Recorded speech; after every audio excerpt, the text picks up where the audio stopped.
Isang mapagpalang araw ulit sa inyo mga katik na yan.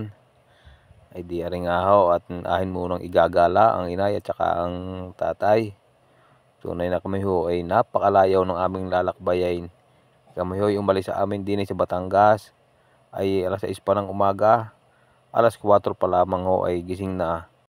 Ay maaga nga ho kaming umalis at tunay na malayo-layo ho ang aming lalakbayin.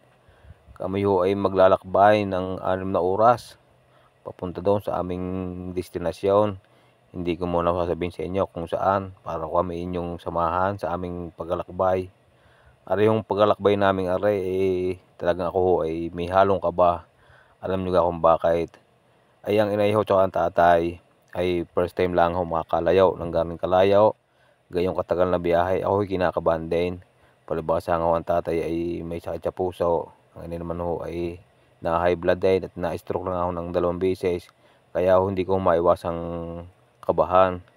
Kaya nga ho bago kami umalis ay talagang pinakumpleto ko ang kanilang mga gamot. At mahirap na ho pagka walang dalang gamot. Isa layo ko ng biyaheng aray. Kahit ho gamot sa pagtataay at saka sa liyaw ay talagang sabi ko yung magdadala. Ay di aring nga ho at kami minakatadinay na tindahan ng mais kaya ako'y tigil at ako'y bibili kahit ilang puso. At kagaling ganung habang tayo ay nasa biyahe, tayo ay may pinapang-aus. Kaysa naman tayo nakamulaga sa daan, ay sa layo ng biyahe, di tayo ay mainip lamang. Ay di aring out bibili ng mais. Ikaw ay aring mais na aray, hindi mo lang inalasan ng buhok. Pagkakaday pang buhok abay sabi sa akin ng inay, aba, ay kakain mo yung buhok na yan, yan ay kasama sa binayaran. Ay kita nyo naman tuloy din ang ininang kain. Kaya nga ako napapatawa. Ay ang tatayo hindi ko napakain ng mais at ang kanyang katwiran ay baka dulumiyaw kung ang kanyang tiyan ay hindi niya daw alam kung siya basta-basta upo din na iyaw. Kaya hindi ko napakain ng mais kahit isang butel at takot at takot sumakit ang tiyan at malayo nga doon biyahe. Ay di rin nangahaw ang labas sa tawas. Hindi pa nakatatlong oras ng biyahe nagpahanap ng inay ng CR at ang kanyang tiyan inaliyok na. Ay kita naman ninyo, naglalakad pa lamang ay gustong maghubo na. Inagbagay at sinasabay. Tao na tao kumain ng mais. Ala, ay di ang ginawa kong aking na sinamahan, aking inalalayan. At habang inay nagsi-CR, kahit ako hindi napapahe, ala, ako'y umihi na din. At para mabawasan ang laman ng bantog, tek na yan ay pagkatapos nga ng inay mag-CR, ay di aring aho tuloy na ulit ang aming paglalakbay. Aba, ay sa totoong buhay nga ho, ay hindi ko na alam kung nasaan na kamay. Basta ang alam ko ho, ako'y nag-i-enjoy sa mga dinadaanan at sa mga tanawin. Ay bahala na nga ho, sabi ko kung saan kami makarating. Ala, di pag naligaw magtatanong na lang sa barangay tanaw na naka-duty din kung saan baga ang daan paparaon at kung saan baga ang daan paparne. Tek na yan Ala, ay bahala na kung saan nga kami makarating. Ang inay ho nakakaramdam ng pagod ay kitang-kita naman ninyo talagang lupaypay na. Samantalang ang tatay naman ay papugi pa. Ay tingnan nyo naman sa salmain, parang bubuyog na natanggalan ng kisaw. Tek na yan Aba, ay meron akong nabasang naiya. Pero hindi ho diyan ang aming punta. Nabasa ko lang ang naiyang yan. Ang nakalagay ho keep right. Bigyan ko walang nababasang keep left. Lagi na lang keep right Tek na yan Tapos kami nga ho'y minadaanan din ng tulay. Napakahabang tulay at napakaganda. Ay sino ho nakakaalam sa tulay na aray? At ano hong lugar aray? Sa mga hindi ho nakakaalam, aray hong tulay na aray ay mayroong kwento. Noon nung unang panahon, pag daw ho minadaan din wala kayong ibang maririnig kundi iyak ng tao. Wala daw hong ginawa kundi umiyak na ng umiyak. Tapos isang araw daw ho, nawala ang pag-iyak. Kaya aray ho ay tinawag na nagtahan. Hindi na nag-iyak, nagtahan bridge na. Tek na yan Kayo ano napatawa? Parang hindi naman yun. May gawa-gawa kulaan kayo naman. Tapos tuloy-tuloy na rin ang biyahe. Hanggang kami mga nadaan ng mga garning building. Ano kung tataas sa mga building din tunay na nakakasano tek na yan Ay aring nga ho ang malala. Ang inay ay kanina pang tulala. Samantalang ang tatay ay bukang-buka na ang bunganga. Tek na yan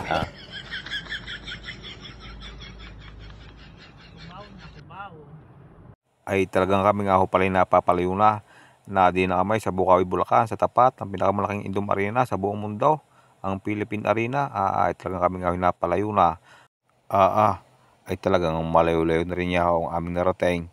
Kami ho inadi na sa Tarlac. Ay talagang malayo-layo rin niya ho ang aming about. Ay kami kaya gayon makauwi pa ng tayang aray. Ay kami inadi na ho sa may Tarlac City. Ang alam kong susunod din ko na yung Hacienda Luisita, kung hindi ho ako nagkakamali. Ay sana at kami makabalik pa. Ito kita naman ninyo pagkakalayo ng aming biyahe. Kita ninyo Hacienda Luisita. Ay nako, napakaganda naman yan ng tanawin din ay talagang napakasarap sa mata. Tek na yan Panta muna nga ng isa. Almost heaven, West Virginia, Blue Ridge Mountain, Shenandoah River. Life is older than the trees, younger than the mountain, blowing like a breeze. Country road, take me home to the place I belong, West Virginia. Mountain mama, take me home, country road. I hear a voice in the morning, how she calls me. The radio reminds me of my home far away. Tunay na nakakabawas ho ng pagod pagka inyong masusulyapan. Talagang napakaganda ho sa paningin. Napakaganda ng mga tanawin. Medyo malapit-lapit na nga ho pala ang aming pupuntahan. Ari ho ay Kabanatuan na.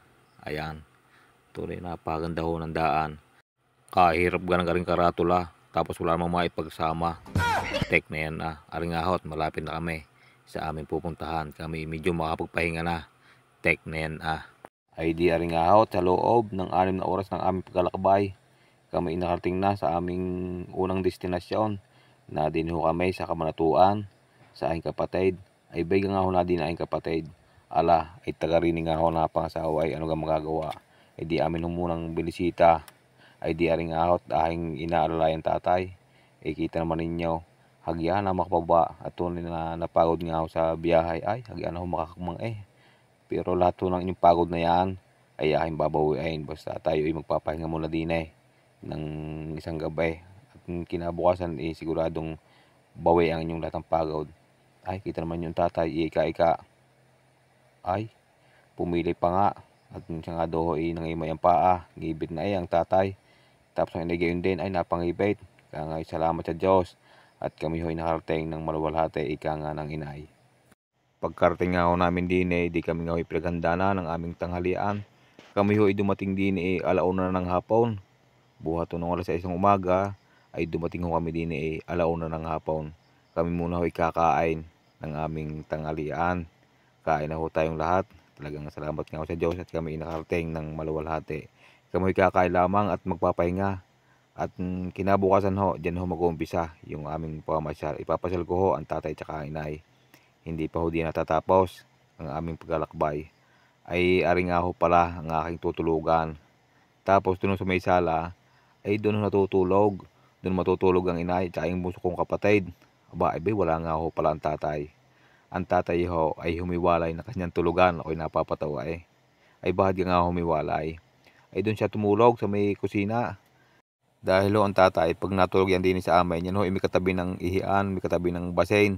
Ay kaya dyan ho natulog ay para daw siya malapit sa CR.